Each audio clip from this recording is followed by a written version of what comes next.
What's up, everybody? You're listening to the Hustle and Flow Chart podcast with your boys, Mount Wolf and Joe Fier. Check it. Are you still in a flow, Joe? I think so. Okay. Hope so. Well, let's talk about our podcast that we're doing right this moment. That would be good. That'd be a good way to angle the flow, huh? Yeah, I mean, I just like to randomly start talking, and then I realize, like, oh, wait, we're recording something. Oh, wait, I actually clicked the button and we're recording, but I didn't know it. I didn't. Yeah. Yeah. So today's guest, we actually spent quite a bit of time with when he was in San Diego last time. We did. It was that. Yeah, it was at the New Media Summit, Steve Olsher's event, about podcasting. So, and he's not sponsoring this episode. He's not, but... You know what, Steve? We still love you. We'll give you a shout out. So, Austin Sams is our VIP today on our show. And this guy, we actually met him prior to New Media Summit because he was a listener. Still is. Actually, he's not a listener anymore. I'll get into that in a sec. But he gave up on our show. He gave up on our show for a very good reason, and I'll tell you in about 2 seconds or 2 minutes maybe. But yeah, he actually works with us. We consult him on his future podcast. Mm-hmm. So he joined our Pod Hacker Masterclass, our training, and from there we just connected with him further, in person. And he gave us this is really awesome because I just saw this for the first time today, but he actually mailed us a book for his 2-hour-a-day business playbook, and it is literally exercises. It's not like a book that you sit down and like read through and there's a whole bunch of stories and tactics. It's a literal like workbook. Like, and it's not BS. He actually does do this 2 hours a day. Yeah, there's like there's questions in here, and you go through and you answer all the questions, and by the time you get to the end of the book, you sort of have mapped out your life. Yeah. No, it's true. Yeah, and that's at familyentrepreneurs.com. So Austin Sams, he's got a business where it's essentially an agency business that's kind of more productized, and he helps people do print newsletters, newsletter mailings, and a topic very close to our heart. We do print newsletters ourselves, and he managed to build a successful agency doing it and only working 2 hours a day. And so what we talk about on this is how do you kind of get into the right mind space to only work 2 hours a day? What kind of things should you be focused on? We talked a little bit about podcasting on this episode as well. Yeah, we talk a lot about, business models. Did you already mention that? Oh, business models. That was a big topic of it too. That was massive.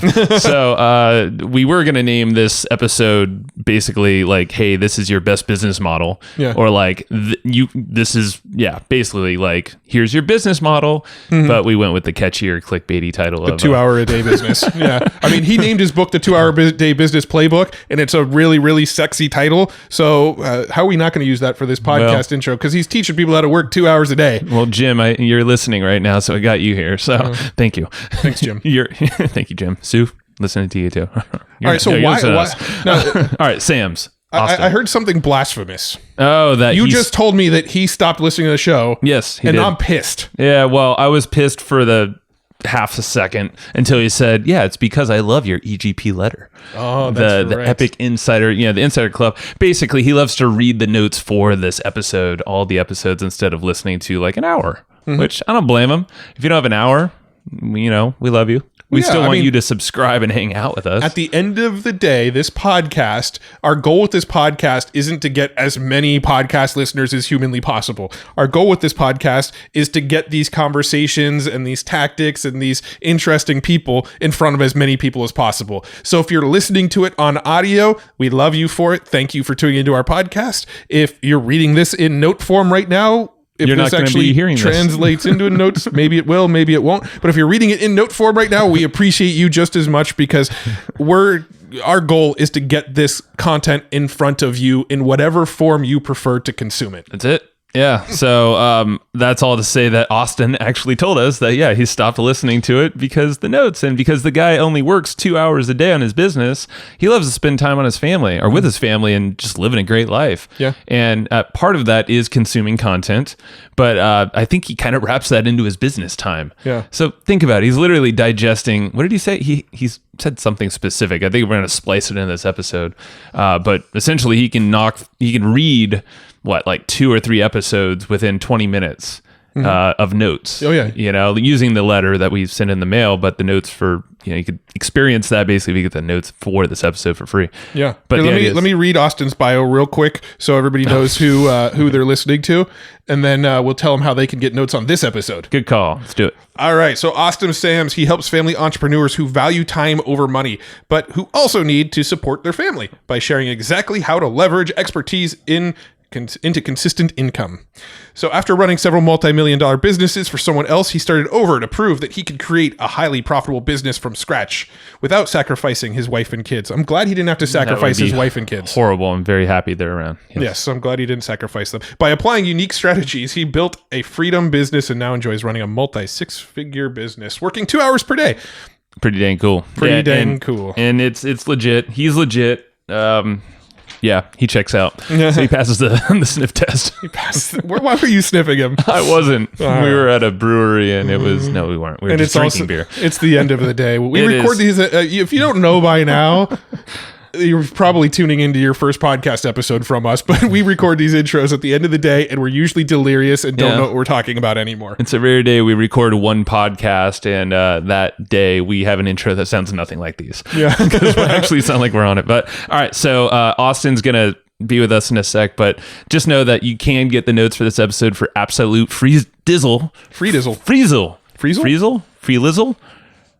Frizzle. You lost me. It's free. Get them for free. Where do they get them? You're better at this. 2 places to get them. You can get them by texting the word comp, C-O-M-P, to the number 38470. And thank you to all of those who have already done it.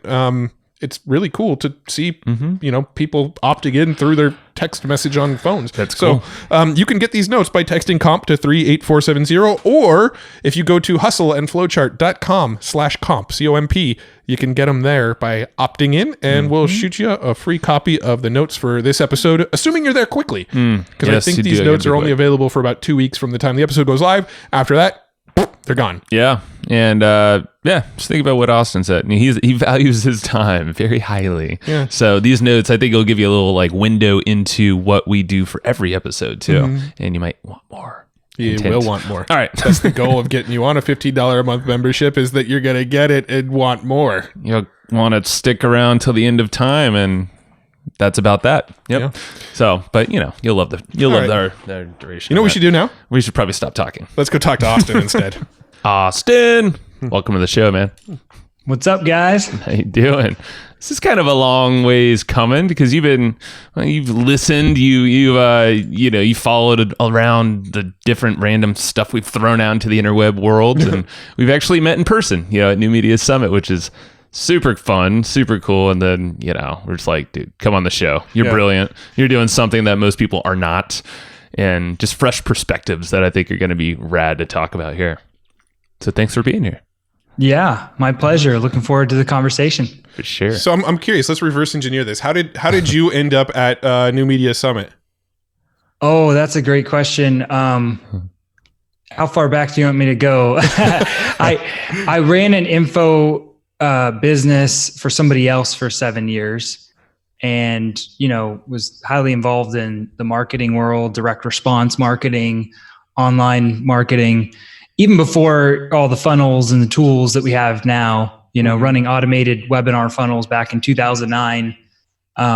So it was pretty sophisticated. I'm not a programmer, but definitely a marketer. I put off podcasting for years, and I'm starting to see this wave that everyone's seeing with podcasting, and New Media Summit seemed like a great avenue now to just connect with great people. And we met there, and I'm really glad we did. You guys are doing something really unique, and it was great to connect. And so that's how I got to New Media Summit. Nice. Yeah. Yeah. And we talked a lot about podcasting there. There's so many different cool things. I know you have one in the works, sometime coming soon. What's that going to be called? Yeah, it's Family Entrepreneurs. So it's all about how to have more free time and be a successful entrepreneur, how you blend those, not just balance, right. And some strategies. I'm a strategy guy, and so I'm all about actionable, tips to do that, instead of just talking about, we need to have more time, but how do you actually do that? For sure. Yeah, and just through the dinners that we had together with the groups and all that stuff, it was like you were that common dude that there's always like someone at like a conference that you connect with, or like a couple of people that you just gravitate to, and that was pretty much us, with you during New Media Summit. It was just because it was like we would learn so much, obviously related on a ton of things. Yeah, but it was just constant fascination, like you with your processes and your thinking, and that's where we're like, okay, cool, let's make it official and actually record it, because we definitely should have earlier. I think we went to dinner each night together of New Media Summit, like each of the nights, like it was like the three of us and we would grab somebody else to come with us. That's what it was. Right. That's what I remember. Yeah, it was like, why didn't we just record that conversation we just had and let other people listen? So here we are. So let's kick it off. That's it. Well, sure. let's your background is interesting, so let's go there, because I think it sets the stage for your business model, your lifestyle, and how you run everything, your business as a whole in life. So I don't want to keep it super broad, but where did y'all start, and like what kicked off this whole journey for you? Yeah, so I did entrepreneurship as a major in college here in Arizona, which actually was a bad thing. Sort of. I mean, it helped me understand how to assess a business from a very analytical standpoint, but it didn't teach me any real world skills about how to get out there and sell and get customers and clients and do marketing. All the marketing that I learned in college was focused on corporate advertising when you have a huge budget. So I have a degree in entrepreneurship and also in marketing. But I've had to unlearn a lot of the things that they taught me, because it didn't apply. So I actually took a job at a corporate company right out of college, and just to buy an engagement ring for my now wife. But that was never a good fit. I mean, I was like always the guy who wanted to start his own thing, and they saw that and they were like, yeah, this probably isn't a good fit. So yeah, then from there, I said I worked for 7 years running someone else's information business, learned a ton, got to wear so many different hats and be involved in that business. And then about 4 or 5 years ago, went out on my own. And that's a story we can dive into if we have time. We will, I hope, because I think it's fascinating. I remember that's what really triggered my fascination with how you run your business, is the business you were running for 7 years, like you said, for someone else. And that it seems like that left the biggest impact, but also perspective shifts for you. Well, I think there's a lot of people who listen to this show that are probably listening while commuting to their job, sort of game planning the day that they're going to leave and go out on their own. So I do think hearing the decision-making process and the struggles that come along with finally taking that leap and going out on your own, I think that's really important to talk about. I mean, Joe and I have both talked about it. It was probably some of the scariest days of our entire lives when we decided to make that leap and go, okay, I'm on my own now. So I do think it's something that we should get into. Yeah, definitely. Yes. I think just to piggyback off that, like a lot of people hear my journey in the last 4 or 5 years and they think I'm really brave. So I quit my job 4 years ago, 1 month before my first child was born, and lived off my savings for a year to kind of bootstrap my current company. But I also worked for way too long for the employer. I mean, I got a lot of experience, as I said, but I had a lot of freedom to test things to a point. But then it just came to a thing where my creativity just wouldn't be possible to change that person's business to what I wanted it to be. Cause I'm always creating and testing things, and I just ran into some roadblocks. So yeah, I waited a while, but then once I knew. And so that, I don't know, any advice I would give to people is like, don't live another day or another week thinking it's going to be better someday. I mean, by all means, if you have a good job and you're making money, what I tell people to do is bank as much money in your own startup fund as possible and self-invest in your own business, because you don't want to dilute your ownership and give away part of your company. You want to be 100% is my take on it. But so yeah, use your job for now, but as soon as you're just like, I got enough, just go for it. Anyway, we can talk more about the strategies I use to actually go for it. Yeah, that's where I was curious is like, well, Yeah, I mean, I think it's only fitting to do that now. Did you have like a game plan, like a target in mind when you were working for 7 years for that other guy's company? Well, I thought it was going to be a part owner, and that was kind of changed. And so that was the nature of me leaving. So it was interesting. I said I hit some roadblocks there.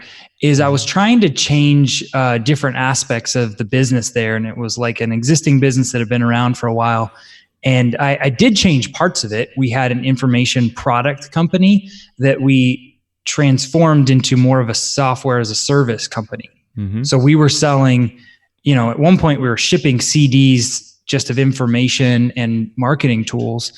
And then I changed it to an online membership website with access. But we also added some other software tools, and we, changed that whole business model into more of the SaaS model that most of your listeners are familiar with.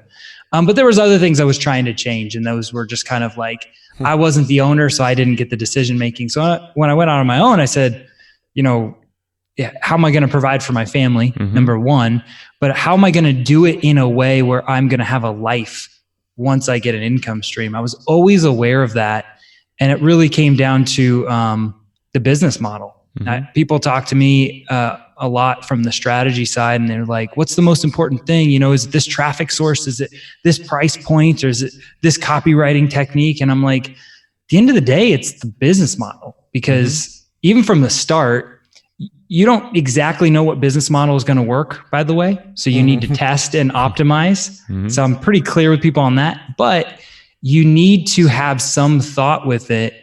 Because if you end up being successful, you could be a victim of your success and make a lot of money, but not have time. Or you could not make a lot of money, but, still be working at it. So I'm really keen on telling people to really think strategically about their business model.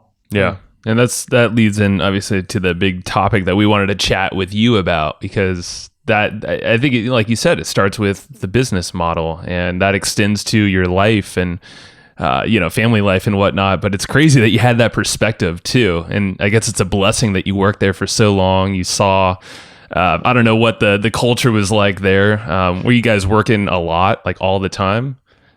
Yeah. I mean, I got paid the salary of 3 people because I did, the job of at least 3 people. And some of that was smart automation and technology, right? Like hustle and flowchart, baby. Yeah, man. You gotta systemize. And I automated the guy's whole business. We took it from, offline follow-up to online sequences, like I said, back in 2009. So it was a journey to get there, but, it was a lot of marketing systems. So that's really what I took away from that experience, was you can systemize a business to fit your lifestyle better. Yeah.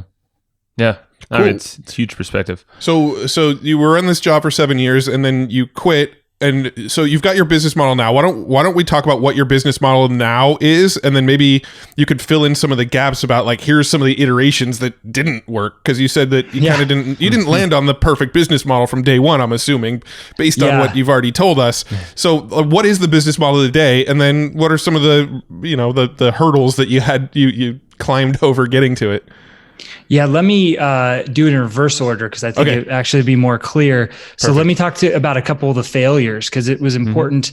I wasn't in a position to fail at the other company, because the previous owner didn't allow me the flexibility to just try something. He didn't want the company to go under, but I wouldn't try anything that risky. So when I went out on my own, I needed to provide for my family, but I said, let me give myself a year to just test different things. And I sold things online. I did the whole e-commerce thing, both Amazon fulfillment, and off of Amazon. And it was okay. And I learned some things, and I did other, consulting projects. But what I landed on was to bring money in quickly. I just did consulting.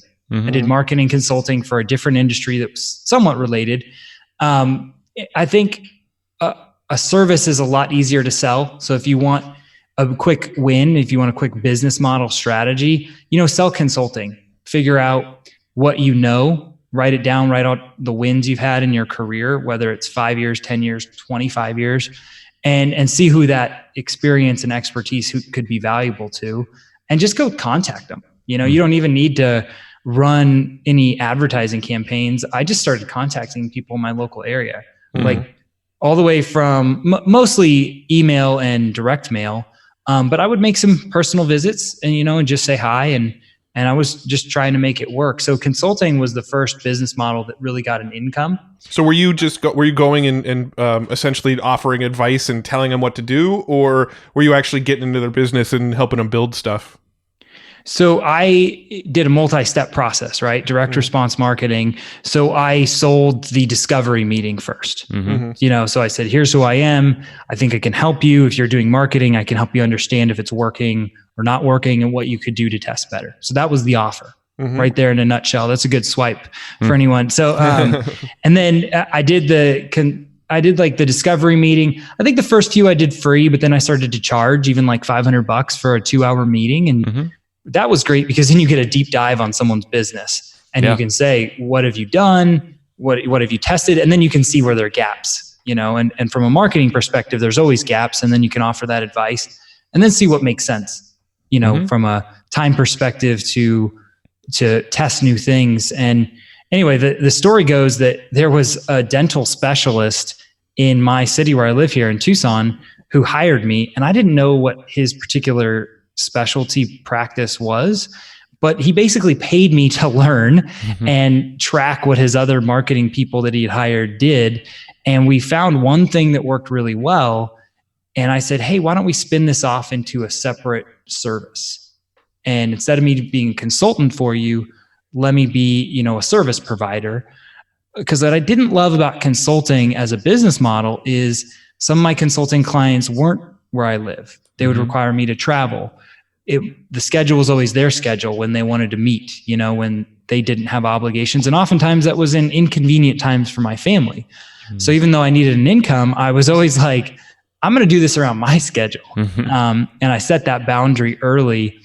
And part of that was when the one thing we tested worked really well and we spun it off into a service, then I was like, I'm going to make this what I want it to be, you know, and I was very intentional about that. And I've got some things I'm teaching people now of what I've done, but it's a customized service, but you can't customize everything with the marketing that I produce for people. And I think that's a big mistake for anyone selling marketing services or just services in general. You know, like the scope of what people offer from a consulting or service provider basis is often way too broad.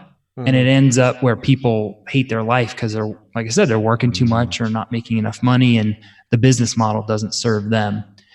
I don't know if that answers the question fully. So go ahead and shoot me some follow-up questions. Well, I think that's good because you set the bar. Well, for one, you provided a really cool swipe that will be in the notes that we publish for sure. But I think it's also smart to know to not maybe disqualify as many people as possible, but like focus on what those offerings are. What is it that you're an expert in that you're going to do? And then like it sounds like you had an upsell to some type of service, or maybe you're referring to others to execute some of the stuff. Well, I mean, sort of. It was kind of fuzzy in the beginning when I was doing consulting. I was just trying to figure out this person's industry. I had a lot of skills in marketing, but not in their industry. And so that's not always the case. You know, if anyone's listening to this as a marketing consultant, you know, they could probably target people in their same industry. I just wanted to try something different than I had done before. And so that was that. So I do think one of the big key takeaways from what you've just been saying, though, is really the simplicity of the outreach that you did. I mean, I think so many entrepreneurs, so many consultants, so many info product sellers get hung up on tactics and automations, and I've got to have this, 7-day follow-up sequence, and I got to drive them into it with a Facebook ad and opt them in, and then, I need exit pops and blah, blah, blah, blah, blah. You're just like, no, screw that. Find your ideal audience and just email them and see if what you have, resonates with them. Yeah. I call it the go to them strategy. Yeah. I like that. Trademark. No, just it's funny how and I have all this experience on doing automated funnels, and I'm like, no, let's keep this simple. I actually think that's the biggest thing I see now is there are so many tools and it's so easy that everyone's enamored with this sort of like 30-step multi-sequence follow-up funnel. And it's like, no, like my current business and the one I've, bootstrapped the last 3 years, it runs off of like a 2, maybe 3-step funnel. Like I have a single landing page that people go and they watch a video before they even opt in. And then I didn't have this at first, by the way, but like once I started selling this as a service to other people in different states, I just send them cold emails, direct mail letters to direct them to a 1-page landing page. I have a 30 to 45 minute video explaining who I am and what I do. And then I've got a link to schedule a call. And then I get on the call and I pre-qualify them. Is this a good fit call? I explain my fees and they either want to do it or not. It's pretty clear. So that's my funnel. And this is coming from a guy who can build the 30-step sequence funnels with automated webinars. And I'm like, yeah, you don't need it. Well, it's so smart too, because if it works at that basic level, that like, let's just reach out and see if people want it, then the likelihood that it's going to work by adding in automation just makes your life easier, but you got to prove the concept first. You got to prove that people actually want what you're offering. And I do think a lot of people get caught up in this trap of, here's what I'm fascinated with right now, so I'm going to go out and sell this, and I'm going to try to sell them on why they need this, as opposed to looking at what other people's problems are and saying, I've got a solution for them. I'm going to reach out and put that solution in front of them. I think people handle marketing backwards in that sense. They you get what I'm saying. We all know what I'm saying. But like, people will go out and they will create a product and then try to force people to buy that product by saying, here's why you want this, and trying to sell them on why they should want this, where you're just going out and saying, okay, I've got this skill set. I know how to fix these things. Let me go find people that have these problems and offer to fix them for them. Yep. That's it. Yep. And that's what's really cool. Yeah. You're meeting them where they're at and showing them what's possible. And you're giving a lot of value, it seems like, with this video. So I'm sure you're not just pumping your chest, here's what I'm going to do for you, but here's some, maybe you're educating throughout that entire video.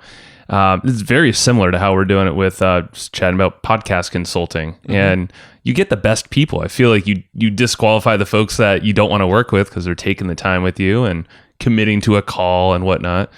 And then on the back end, it sounds like, and we kind of know, but you have this amazing systemized process that appears to be, like a service, but it's actually a product.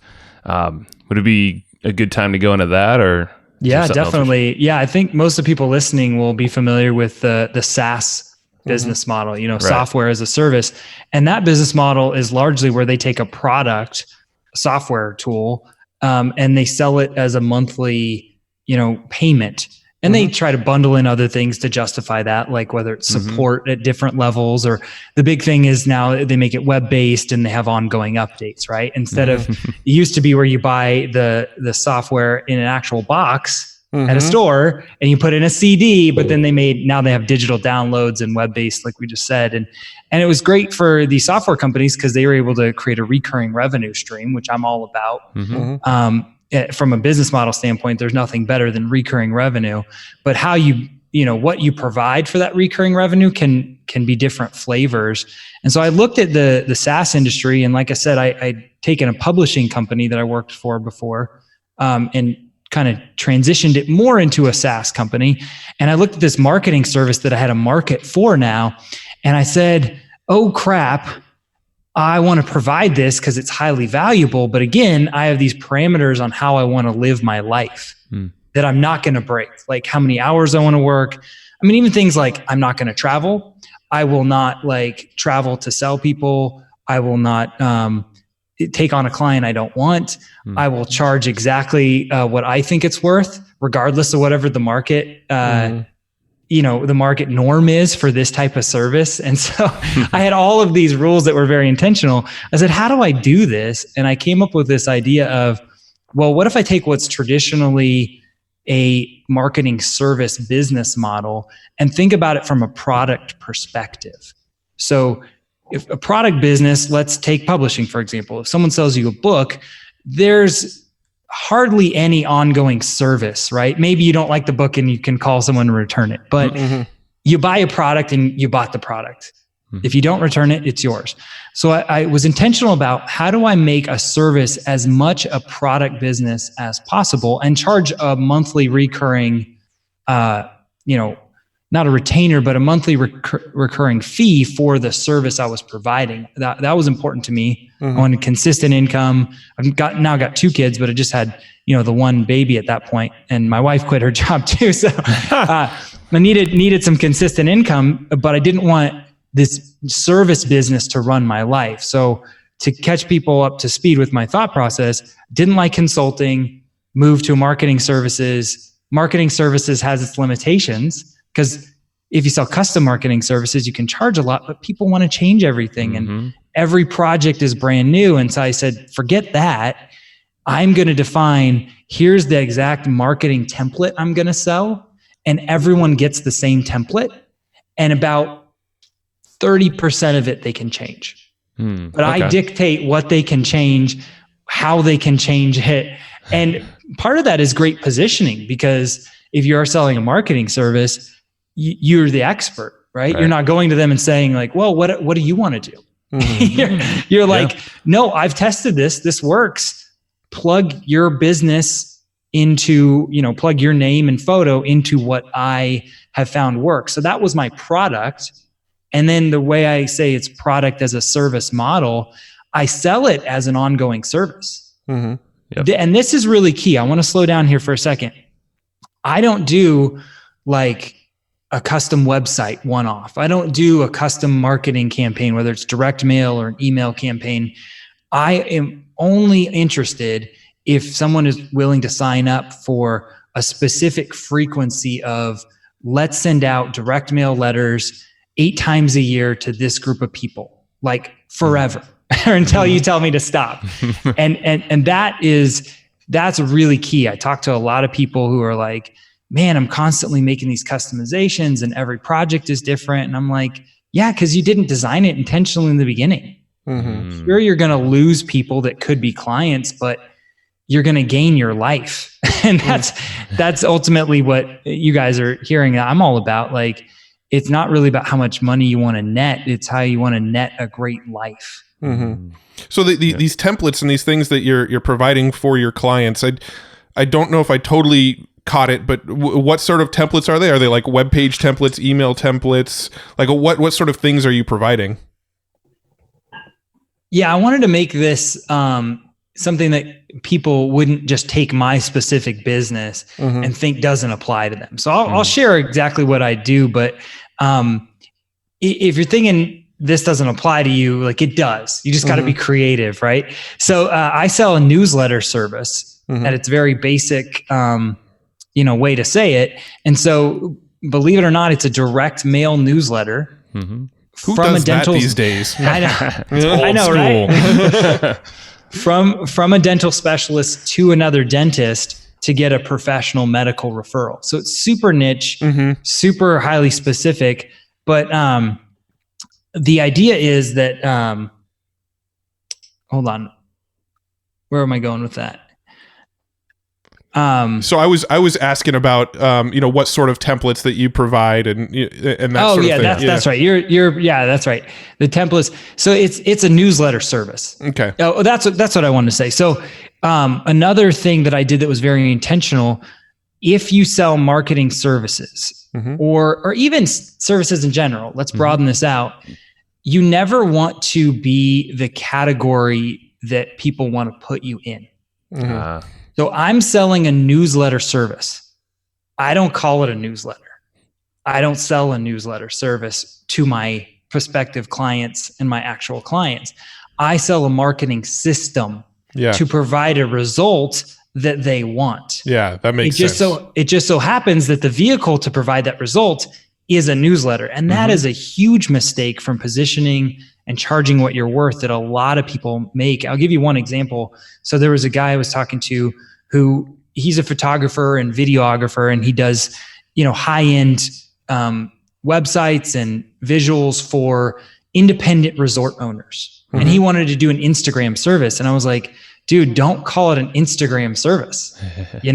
Call it like the more bookings service, because that's what an independent resort wants. it doesn't matter that the way you get the more bookings is Instagram. Yeah. You can go into that later. To answer your question, I sell a newsletter template that has the appearance that it's 100% customized. I mean, my clients, I'm not like pulling one over on them. I tell them, like you get the same template, but again, it's because I've tested it. I take that positioning on why I do it. Well, this is perfect. It's a new mechanism that you're showing them that they can't really find anywhere else. They can't really identify it even. They can't put a definition on it until they're talking to you deeper down into learning about the specific deliverables and what you offer. And then it separates you from any pricing. Like you were saying earlier, you're nowhere near others. They can't compare it. Yeah. Yeah, and I mean, there's some good angling there. I almost think that the fact that you are sort of rigid with the templates of like, you can only change these elements, but don't touch these, that sort of rigidity to it can actually become a selling point. You can go to them and say, we've tested this stuff. This is what works. This is the most effective method. You screw with anything other than the 30% that I tell you to screw with, you're going to make it less effective. So just follow the process. I'm making it easier for you. Don't make it any harder, right? And that actually becomes a selling point that it is rigid. Yep. Yeah. That's why people buy, because I've tested it. And also because I make it easy for them, right? Because it is a service. They really like that aspect that it's done for them. Right. Or the done for you is what usually people call it, the done for you services. Done for you services are really easier to sell, right? People just want things done for them versus them learning about how they can do it. And we can go into that more. That's a whole other conversation about business models. I really think you should have both to maximize what you're doing, maximize your revenue. But there's limitations with that, right? Like how you want to operate your business model, your personalities. Yeah. And how you do that. So I don't know if you want to go down that tangent. That's totally exactly where we should go right now. You're so tapped into what we're doing, like literally so by the week almost, it feels like. And, what? Well, I was going to say what you were just saying, just like a moment ago, where you were talking about how you're not selling a newsletter service, you're selling a new system to add additional revenue to your business, or to generate new leads into your business. You're selling them a new system, and that's a realization around podcasting that we really only had maybe a month ago. Like, quite honestly, we've been trying to tell people you need a podcast. Here's why. We're the guys to talk to for podcasting. Hammer this podcasting stuff in their face. And lately, the last month or so, the angle's completely shifted to like, we've got a mechanism where we work one day a month. We're making thousands of dollars a month off of this thing that we only put one day a month into. Do you want this for your business as well? And we stopped selling the podcast element of it, and we started selling this is a system that you work one day a month that can generate X amount of dollars for you, based on your efforts. But do you want access to this system? And that new angle of how we've sold it has just sort of skyrocketed the sales and also the interest in what we're offering. Yeah. And to what you were saying, Austin, about our personalities, this is where it gets interesting, because we're doing that new mechanism, new angle that is a lot more of a tangible result with a new way of going about it. But with personalities, we have pretty much kind of split the business a little bit, where we are offering more of the service side of things, but it's a service very influenced from you, and the fact that we have our own like pieces that we can arrange that we know work well, and there are things that we've done in the info space that's done with our own, and all we're doing is kind of arranging pieces, but customizing it within that 20 to 30%, like you said, even all the way down to initial roadmaps, or like, here's your strategy before maybe any other services can come. And it's exactly your model. It's what you're saying right here. Well, I mean, even one of the nights when we were at dinner, you probably saw me and Joe, even like we didn't like argue or fight or anything, but you saw a moment where him and I weren't seeing eye to eye on stuff, right? Because like I've always been very sort of info product system based. Let's just teach, let's just drive traffic to what we're teaching, and we can make as much money as we want doing that. And Joe's really always liked the agency, the consulting, the more hands-on personalization with people, and that's always something that I've sort of shied away with. And that's it's been a little bit of a point of a contention in our business where we butted heads a little bit, right? But the thing that we realized lately is, well, if Joe's personality enjoys that and my personality enjoys this, why don't we just do them both? And Joe focuses on that and I focus on that. So and they're fused together because they're all the same thing. They're just different modalities with different intentions too, and they all everything blends like a hybrid. So it's cool that you pointed that out. And I know, Austin, you're just nodding. You're like, yep, I saw all that. Yeah, I saw that. So we wanted to set that up a little bit, since we're going to start talking about personality traits and the ideal business model based on personality traits and things like that. So we kind of set you up with our personality traits and what we do and don't enjoy. That's right. But let's go ahead and dive in, and let's get your thoughts on it. Yeah, I mean, just in terms of personality traits, like going down to the basic thing, are you an introvert or an extrovert? Mm-hmm. Do you get energy from talking to people, or is it fun, but it maybe drains you? Mm-hmm. Indicating you're an introvert. If you have a service-based business, you're going to have to talk to more people. Maybe it can be minimal. Mm-hmm. And if you do the model I've talked about, product as a service, you don't have to talk to your clients very much because there's not a lot to talk to them about. So there are ways to transform any traditional business model into what you want. But yeah, you need to be aware that certain business models have limitations. Mm-hmm. And if you are an introvert or an extrovert, you need to be aware of those.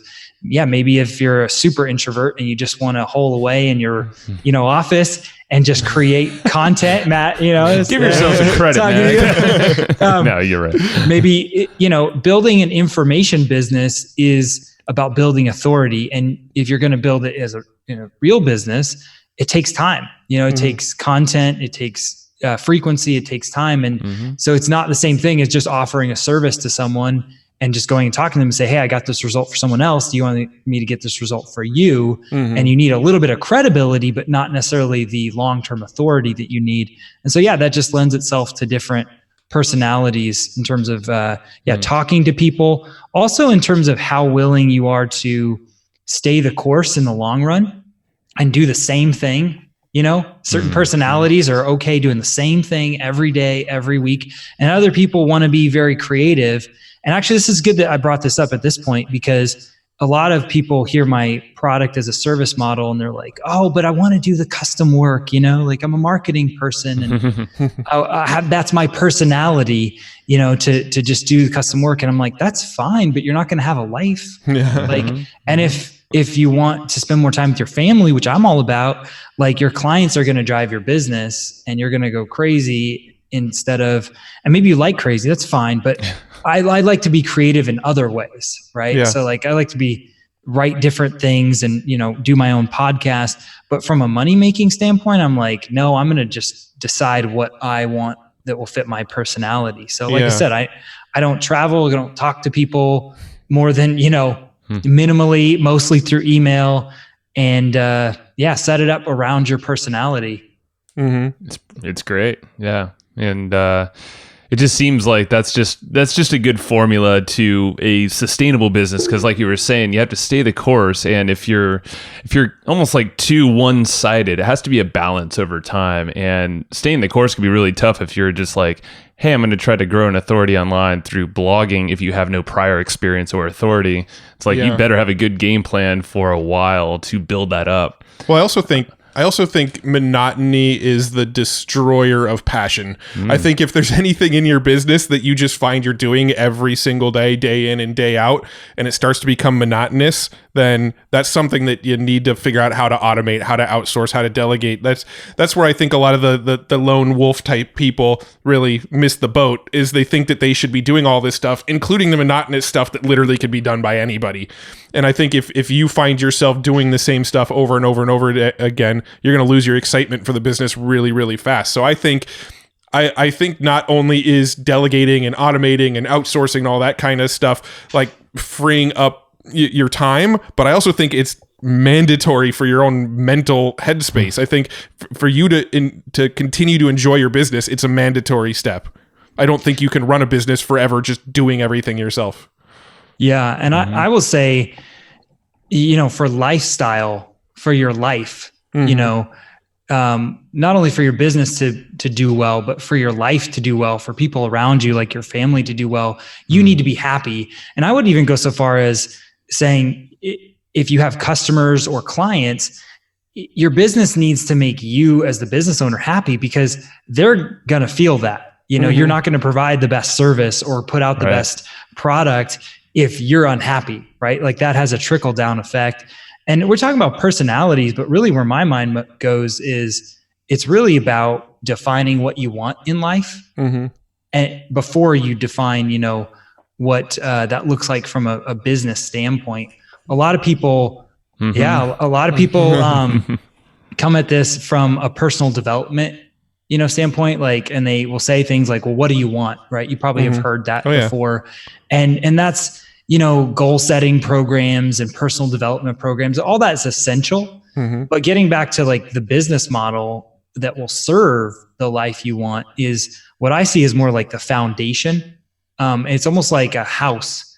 I've been thinking about this analogy where, if the foundation is under a house, it's the cement slab, and then the personal development that's essential for the life you want to live is the frame. The business that you have supports that frame. It's like the cement slab under the frame of a house, because you could do all the personal development things. You could wake up at 5 a.m. every day. You could drink water. You could exercise. You could do your gratitude journaling. You could do your meditation.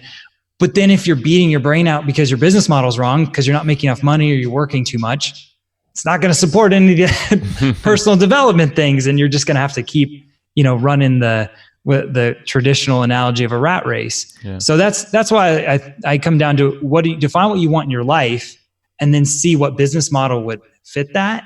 But then be creative about the business model. Be a little unreasonable, that even if you see examples about what other people are doing, you don't have to do exactly what they're doing, or just what a coach tells you or a guru makes you think you should do. You can run a service business like a product business. You can run a product business like a service business. There's a way to do anything that will serve your life. And just to circle back, if it serves your life, it ends up serving your customers and clients better as well. So it's not just about putting yourself before them. I think that's great. And building that foundation like you did when you quit your job, you had that already in your mind, that intention. Probably wasn't perfect, but at least you had a general framework to work around. You're like, cool, no to these things, which are the most important. Yes to a few. And I like you said, I think people just approach things a lot just backwards in general, and they're thinking offers, but it's really model, with your values and belief systems and all that wrapped under that. Yeah. And speaking into what you were just saying about, being more creative with the business models and, not trying to do like what you're seeing everybody else doing it. Joe and I were actually having that discussion literally yesterday on the phone about how the business models that we're doing for our business right now are working out pretty well for us. Where we've really struggled, where we've had the biggest issues with our business is when we've tried to, funnel hack others.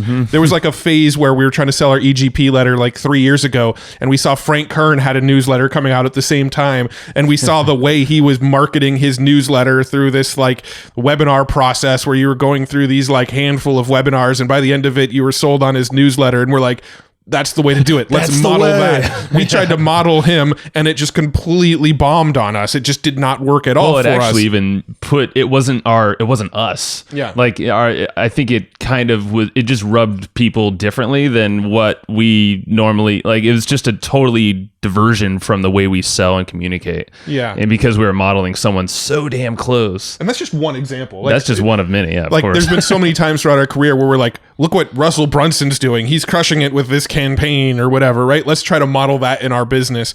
And anytime we've tried to model other people is when we've had the least amount of success. It's always been the times where we're like, what way are other people not even thinking about doing this? Let's turn a podcast into a physical newsletter somehow. How can we do that? Nobody else is doing that. It's like when we start thinking of like random things that other people haven't really been doing or we haven't seen other people do, that's when we start to see our successes. Yeah. Let me underscore this, and hopefully this doesn't get too philosophical, but I want to underscore this by saying like the most important decision for any entrepreneur, in my opinion, is multi-layered. So it's deciding what you want as an entrepreneur from your life first.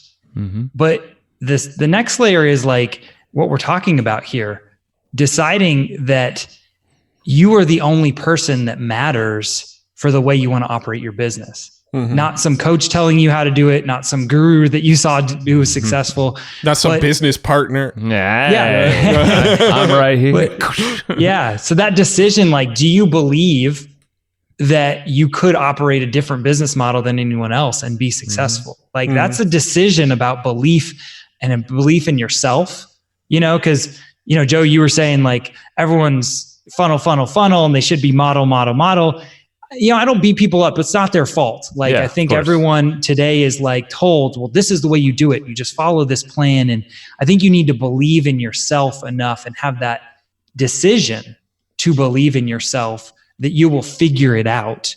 And then that leads to, the business model, deciding what business model you want. But that's sort of belief in yourself I think is really the most important decision that any of us entrepreneurs can make. Yeah, and unfortunately, and I'm definitely guilty of this, is skipping past that a lot of times and thinking, attaching maybe to one certain thing you might be, or that I might be going after in that moment, one goal, but then without here's what I actually want at a core foundational level. That's the core thing that should be extending everywhere we put our energy. And do you want to talk a little bit about? Yeah, this little thing right here we have on the video. The 2-hour-a-day business playbook. Because it kind of relates to this foundation, it seems like. Yeah. Because this is the core. This is why we really resonated with you, I think, is because you have this belief system so damn strong that doesn't waver. It's literally in every piece of what you do. You've sent us your gratitude journals, which are amazing, and I appreciate that. And in this, your podcast, your business as your model, everything starts with this thing I'm holding that no one can see unless they're watching. I think speaking to that, I think one of the things that we resonate with you, and you just said a minute ago, I hope I don't get too philosophical with this, but I think that is why we resonate with you, is because we love depth. Yes, on this podcast, we talk a lot of tactics and we get a lot of people to share their tactics. That's a piece of the thing. But if our podcast was nothing but talking about tactics, we would get, we'd fall asleep and we'd get bored with it and we don't like it. What we really enjoy talking about is the depth. We love the philosophy behind it. We love the thinking behind it. We love the deeper psychological meanings and implications of things, right? And so I think that's why we resonated with you, is the exact conversations we've had to this point on this show is what we crave for our podcast. Yeah. That's right. Yeah. So great. So then like the belief thing, right, is just fear. The reason you copy that model from that guru is because you're afraid that you can't figure it out yourself. Just really plainly. And the other thing related to what Joe and Matt have in their hand that no one can see as they listen to this is I sent you guys the 2-hour-a-day business playbook. And so the other thing besides fear is ambiguity. So ambiguity, like not being clear on what you want. And so what I did is people kept asking me like, how are you able to work 2 hours a day in your business and make a multi-6-figure income? And I'm like, well, here's what I did. I sat down and instead of writing a book, I outlined 10 exercises or 10 steps that like literally you can just fill in the blanks. And I thought that would be more actionable than giving them information. Yeah. It's a playbook. It's, something that you can write down on, and it starts right away with the same conversation we're having, like defining what do you want, obviously believing that you can do that, but define it, like writing it down. How many hours do you want to work? How many hours do you want to spend with your family? How many hours do you want to sleep? People hear this, but I don't think it's been brought together in a full spectrum way. And so what's cool about this playbook is I start there. I say, define what you want, but then I say, define what you want from your business. So that you could understand, well, what sort of business model could I use or create to live that life that I define? So anyway, did you guys have any other questions on it or thoughts? Not specific questions, but I'd love to. I know, well, for one, you're giving this thing away here so others can grab it, right? Yeah, familyentrepreneurs.com. So awesome. Yeah, I think what we should do is maybe, you've got, let's see, 10 exercises in here that you could go through. Why don't we just pick one or two of them and just talk about them? Like pick one or two of the exercises that you think might be some of the most impactful that people could go through to kind of get more clarity. And let's just kind of dissect them a little bit. That'd be fun. Yeah. So let's go to step 2. Okay. So step one is what we're talking about, is defining what you want from a very specific standpoint. Like I just mentioned, how many hours you want to work, how many vacations you want to take. But step two is then translating that into a perfect day. And you want to visualize your perfect day. And this would be the day that you would be happy doing the rest of your life. You know, you happy get up doing the work activities, the family activities. And I mean, I have it very clear. Like, when do you want to wake up? What do you want to do in the morning? You know, what do you want to eat for breakfast? What do you want to do, you know, after breakfast? You know, make it clear. Also describe like your settings. Yeah. So people talk about dream boards and different things, but I think it's very helpful to just like not pick what someone else has from Pinterest or Instagram thing, but just to write it out, you know, just stare off into space and be like, what would my perfect house look like? What would my perfect bedroom, my perfect office, and describe it. And what's crazy, and I'm not into the woo-woo, like law of attraction thing so much, is our mind is a targeting mechanism, right? And so what's crazy is you end up attracting opportunities that will help you live out this perfect day over time. So that's the power of it. So people can get the concrete step. Yeah, it seems, because we've done some exercises very similar to this, and it's very like recently, actually, extremely recently. And it's very, I wouldn't say identical, but extremely close. And not only are you're creating this vision, but you're creating like senses for yourself. The more senses, smells, sight, sounds, all that stuff. You're just creating these nice visualizations. And at least for us, it seems like with that clarity, not only has our lives, I feel like we have more of a structure that fits us, you know, personally, but then with the business, because we've recently, like, just the opportunities have been abundant. And I think a lot of it extends from this podcast or stems from it. But it wasn't until we really focused on what we truly want in our perfect day, and, you know, even extend that to the business in a sense. We did some exercise around that. That's when the clarity came, and it was very simple to say no. It was very, the right opportunities came our way. Like you said, our minds were like tuned to maybe listen a little deeper to this person over here. Well, essentially what you're building with this, at least this exercise, and I'm sure most of these exercises, is you're kind of building a filter for yourself. You're building a filter for opportunities. When stuff comes your way, you go, well, does it pass my ideal day test? Does it pass my ideal business test? Does it pass, like, does it fit into the boundaries that I've set within myself? You're basically creating an operating system and a set of filters for you to pass decision-making through.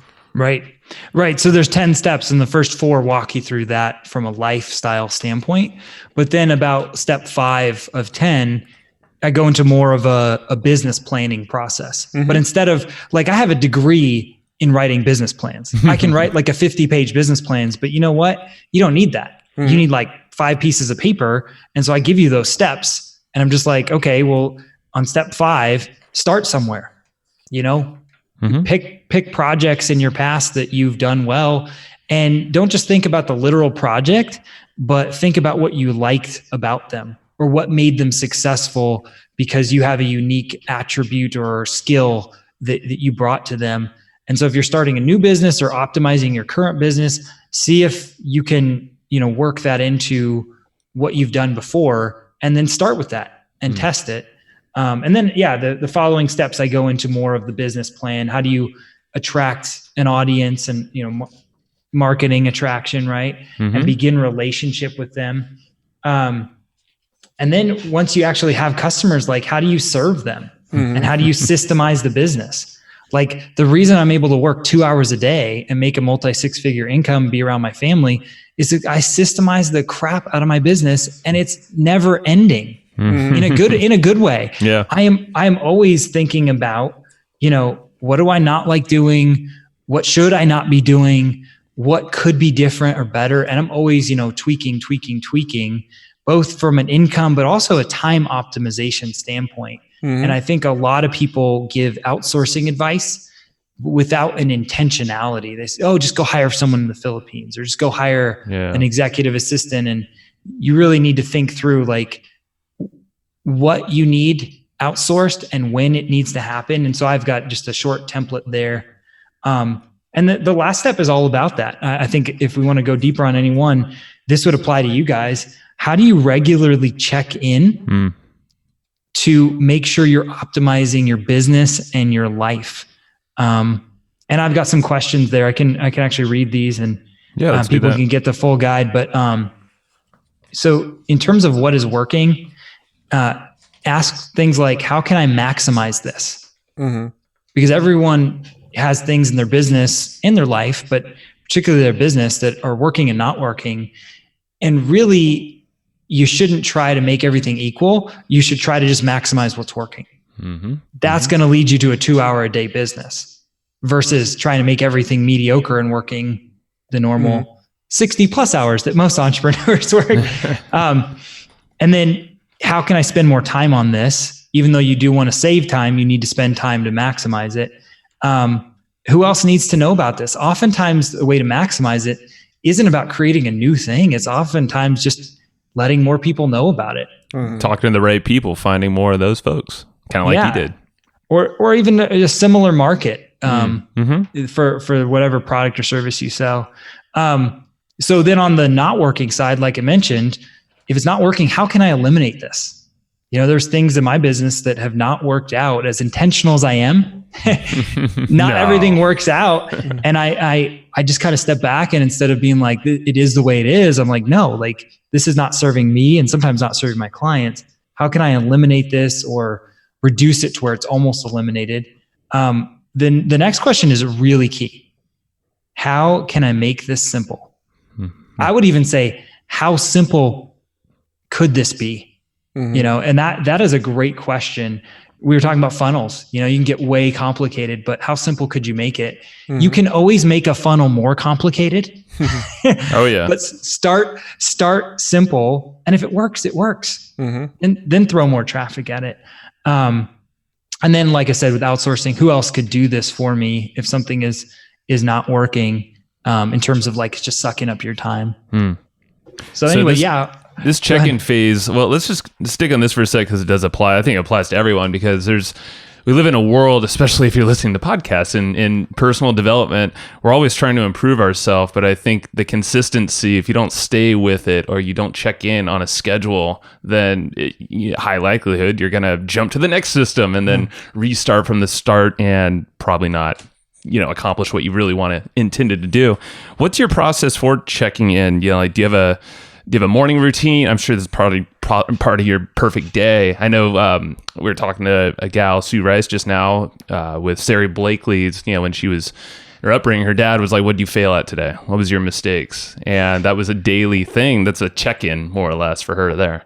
So what's your process around this? So you asking about what my morning routine is or my check-in frequency? What's the check-in routine more or less? Like how do you go about this consistently?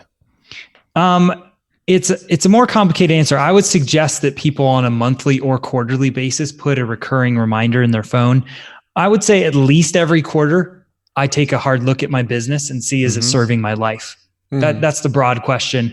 But from hearing me talk, and us getting to know each other, I'm intentional about this stuff every single day to the point where I'm not suggesting that people fill out a check-in sheet every single day, but I think you should use a sheet like this every month or every quarter to alert your mind to look in your day-to-day business and life for, what's working and what's not working. And I will just see patterns, and be like, I don't really like this pattern of this type of client that I took on. Note to self, or I'll actually write it down. Like, if this person has this characteristics, I'm not going to take them on as a client because they're a time suck. Yep. That would be an example of how I would do that. I wish I had a more structured morning routine. I always experiment with different morning routines. Well, I just know, like some folks, some processes will be like, okay, check in and, reflect on maybe something you did yesterday or, list all, so there's routines for everything. There's a million things, but choose what works best, obviously. And that's what I love about everything you've approached is you keep it simple. It's not some long drawn out process. So I think if with simplicity and consistency, you can achieve some really great things. So are you working 2 hours a day every day, like consistently, or is 2 hours a day like I could work 2 hours a day if I want, but I actually enjoy what I do, so I put more into it. Like, Yeah, no, I'm literally working that. Let me tell you how that looks. So it's been a process to get there. Mm-hmm. Yeah. So I don't want anyone to think like, this is not like you're going to immediately start a business, right? There's a lot of products and books out there that will teach you or tell you that that can happen. That obviously is not true. Like you need to hustle and you need to flow chart. and I often say, you need to really grind on what can make the business get off the ground. And then you need to systemize, right? Like that's my language of saying it. But yeah, I've systemized it down. I have one executive assistant who works 10 hours a week and I work 10 hours a week. Mm-hmm. There are certain weeks where it might be more or less, but from like a monthly standpoint, averaging, 2 hours a day. And from a like an advice standpoint, if someone's listening to this who is not a marketer, I think they could listen to the last hour and be like, well, that's great if you have a marketing business. But if you're any type of service provider, or gosh, any type of entrepreneur, if you want to define how many hours you want to work in a given day, that is a great question to ask yourself. Like, how could I work 2 hours a day? So that's the intention behind this. Is I'm not saying that every business can work this immediately, or maybe even in general, like there's certain businesses like medical professionals where you have to see people. You might work more than 2 hours a day, but it's a big but. If you wanted to, could you be a medical provider and say, I work 2 hours a day? Or how can you get creative about it? Could you say, I want to work 10 hours a week, right? The equivalent of 2 hours a day over like a 5-day work week, 5 business days, and just say, I'm going to work 2 5-hour days. Mm-hmm. Sure. That is done. That is possible. So I think a lot of times people have this belief limitation on what's possible. And so I'm trying to wake people up and say, like, if you want to live a great life, if you want to be around your family, you need to be intentional, and here's some strategies that I've done it for myself. Yeah. Right. And I love it. And I don't know if necessarily everybody only wants to work 2 hours a day. Like I think if you enjoy for me, I think if I only work 2 hours a day, I'd probably bore myself to death in the rest of the hours of my day. So I think, there's an element where like, if I put in a good 6 hours, I'm happy with my day. But I think unless I'm like traveling or very intentional with what I'm going to do with the non 2 hours a day that I'm working, it doesn't necessarily make sense for me to try to limit it to only 2 hours a day. I've got young kids too, but my kids are both in school. So I have the house to myself during the day, like what am I going to do with myself if I only work 2 hours a day? So I think, I think it's nice to figure out a framework where you could only work 2 hours a day if you want, but I also think it's not necessarily something that you have to shoot for if you enjoy what you're doing on a daily basis. Mm-hmm. Well, a couple things, right? Work always expands to fill available time. Yeah. Got to have some constraints. On some level, you need to introduce a constraint. So maybe your constraint is 6 hours. That's fine. At least you're being intentional versus ambiguous about it. Right. And you're saying, this is my intention. How can then that activates your mind to start thinking about how that could be done, how you could get everything done in 6 hours that you want to accomplish from a financial standpoint, from a life standpoint. So the other thing is just thinking about your question about like, what else do you want to do with the extra time? Right. So I spend a lot of time with my family. My kids are really young. They're not in school yet. I want to do other creative endeavors, right? Because I've systemized my business so much, there's not a lot of creative outlet. And that was by design. So it wouldn't run my life. So it would fund my life. And I could serve my clients, but that gives me free time to help my wife with something, to like watch the kids, unannounced or unplanned, to just be totally flexible. I also am doing my own podcast. I want to give back and teach people. And so I've got time to do those other creative endeavors. So my 2 hours a day is on my core business, just so people are clear. Yeah. I was going to ask about the family entrepreneurs. Like, how is this going to shake up into it? But I know it's a passion play. This is an extension of you as you are as your core anyway. Yeah. Let's chat about that really quick, since, familyentrepreneurs.com, that's where to get this playbook. And by the way, this book here, I've paid a lot of money for much less. Oh my God, yeah, no doubt in my mind. But Austin, talk about what's going to be developing out of that brand, since this is a passion of yours. Yeah, Family Entrepreneurs is an online community. I'm trying to bring together entrepreneurs who want to put family first. And really, it's a value system, right? You're not looking to make endless money. You know that doesn't have ultimate fulfillment, but you want to optimize your life around your family and your family time. That being said, I'm going to have guest experts on my podcast, and I'm going to share my strategies more about like tactical ways to make more money. But again, how do you have a business model that allows you to make that money so that you still have free time? So that you optimize that. So it's going to be a podcast and a blog and an online community. So familyentrepreneurs.com. Rad, man. Well, I can't wait to see it develop. Yeah. Do you have any? So we're kind of getting into the wrap up. We've already used 1 hour of your 2 hours today, so you've only got an hour window. Of, we could eat up his whole workday. Yeah, is that what you guys are trying? No, yeah. We're trying to eat the whole 2 hours. No. Yeah, right. So do you have any books or documentaries or movies or any sort of resources that you refer back to or recommend to people often? Yeah, I've got a couple. So the first, let me look this up. I don't know if anyone's ever mentioned this to you guys. What a Way to Make a Living. It doesn't ring a bell. I don't think I've heard that one before. So I'm looking right now to see if it's even still available. It's a very old book. What a way to live and make a living is what it's called. The Lyman P. Wood story. And what I love about this book is very much the same conversation. This guy just kept finding different ways to do his business, and this is like 50, 60, maybe even 70 years ago, that the guy started, and Lyman P. Wood is the guy. It's an autobiography of sorts, but I think it's written by somebody else. And I love that he just kept after it. But what's really cool, I'll tease this for people so they actually read the book.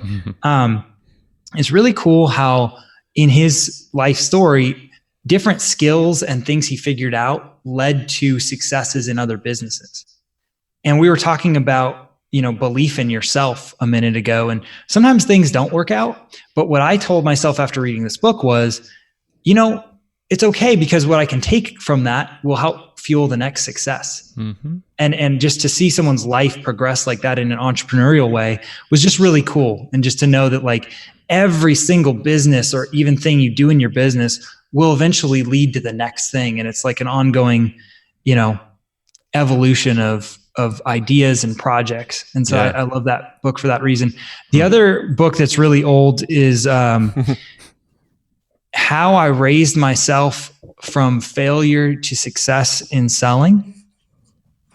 We're gonna have to How I Raised Myself from Failure to Success in Selling. It's by a guy named Frank Bettger. Okay. I think it's actually pronounced Betcher, Bettger.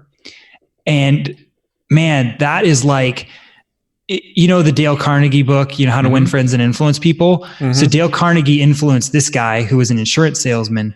And whether you are a salesperson, by nature or not, probably better if you're not, it's super helpful in how to look at selling, and gets it like, how do you actually position things where people want to buy them? I find that books that are older, like 50 plus years ago, are often more foundational and more just better information than what's out today. Those are my two suggestions. Yeah, no, I love that. And I think I see what you're saying, because now it's a lot more fragmented knowledge and tactical for channels or modalities, where it's back then, it's like, no, you kind of just had some basics. It was basically see people, hop on the phone. Yeah. Well, the psychology behind what works in marketing hasn't changed. Just the mechanisms to get that message out there has changed dramatically. And like you said, Joe, I think, the books now are very fragmented. You can buy entire 400-page books on just how to be a marketer on Twitter if you wanted, so, but at the end of the day, the psychological elements, the principles, the things that work have stayed consistent forever. Mm-hmm. Awesome, man. Well, those are, I think, two books you just were showing off. Those are two books that have not been recommended yet on here. So thank you. We'll be grabbing them. Hopefully they're in print still. And, Austin, all right, man. So familyentrepreneurs.com, go there, and hopefully they'll hear about the podcast when that goes live, because I think that's going to be really cool. And we'll be on there soon too. Yeah. Are you inviting yourself onto his podcast? No, we're gonna make it fun. I've already invited Joe. I don't know if I said you, Matt, yet, but yeah, I want you guys both have a unique perspective, like we were talking about from a personality standpoint, different business models. I want to talk a lot about business models, as you can tell on that, so it can serve your family and recurring revenue, right? Like I'm an expert as well in membership, not just membership websites, but membership programs, but membership business models. How do you make recurring revenue? And you guys have great insights because you're good at doing that. How do you monetize a podcast to make recurring revenue? Well, when we do a round 2 with you on this podcast eventually, maybe we stick on that topic of recurring revenue, because that's a topic that we love talking about as well. And, on the podcast thing, one of the things Joe and I have actually started doing is we used to go on everybody's podcast together. So you would be interviewing both of us, and we'd both kind of take turns answering questions. And what we've realized is, like, we actually approach almost everything in business and in life from completely different perspectives. So, like, my opinion on one thing oftentimes is different than his opinion on something. So it actually didn't feel right both being on podcasts together because of that. It was like I would say something based on my belief system, which may not totally resonate with Joe, but Joe would just kind of nod because he didn't want to he didn't want to interject with his belief system and, derail the conversation. So now we actually don't go on podcasts together. We separate it out. Thank God.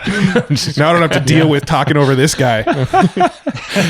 No, it's all working out. But yeah, hey, it's iterations, right? It's an evolution of what we've been doing. Hey, it's what you're talking about. You figure this stuff out as you go along. You don't know this stuff from day one. You learn this stuff only from years of trial and error.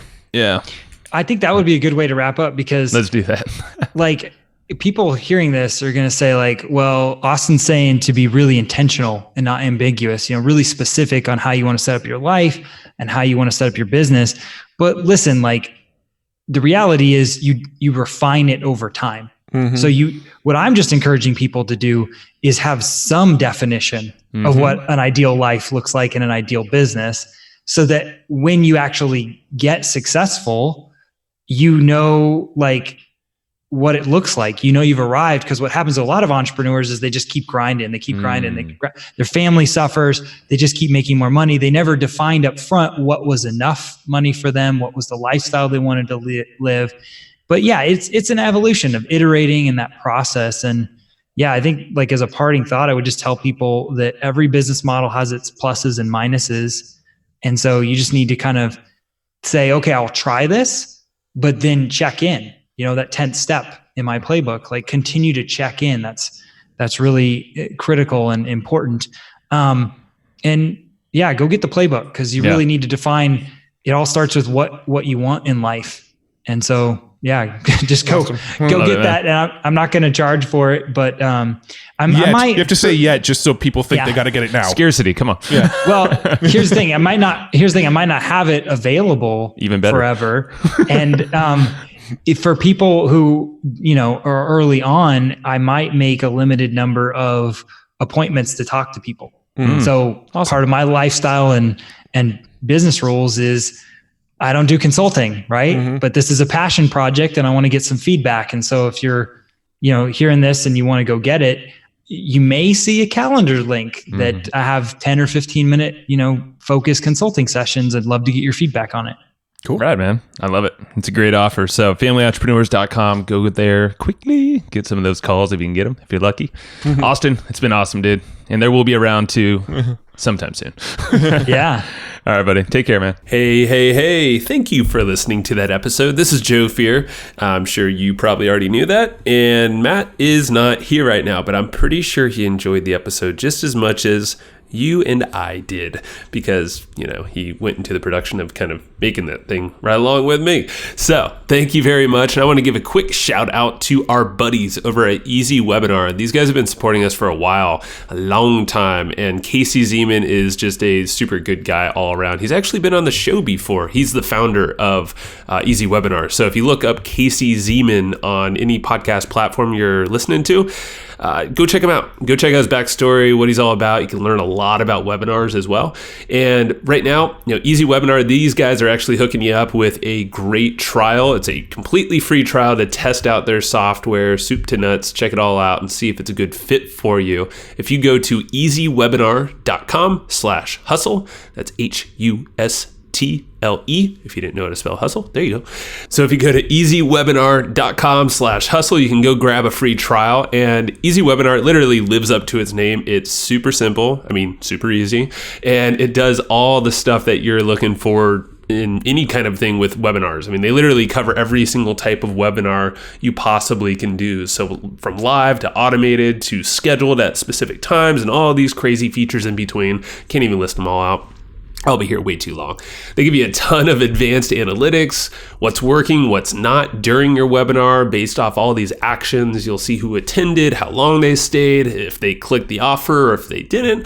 Basically, you're going to make more money and you're going to work less with this thing and you're going to create better relationships with the folks that are listening because it's a good experience. You want to give that good experience along with some great content, of course, and a killer offer if that's what you got for them. So go try it out yourself. Go check out easywebinar.com/hustle. That's easywebinar.com/hustle. Alrighty. So that is the end of this episode. Thank you so much for listening to this episode, enjoying it. Hopefully you did. I'm pretty sure you did if you lasted this long. And go check out Easy Webinar when you get the chance, and we will talk to you next time. Bye-bye.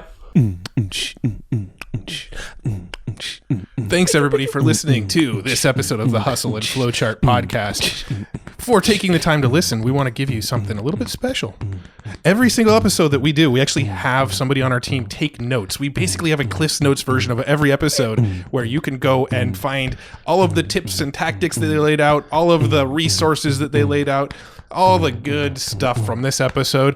We actually have a nice simple notes version that you can find on our website. So go to evergreenprofits.com, find this episode that you just listened to, and give us your email address and we'll send you the notes. Thanks for listening.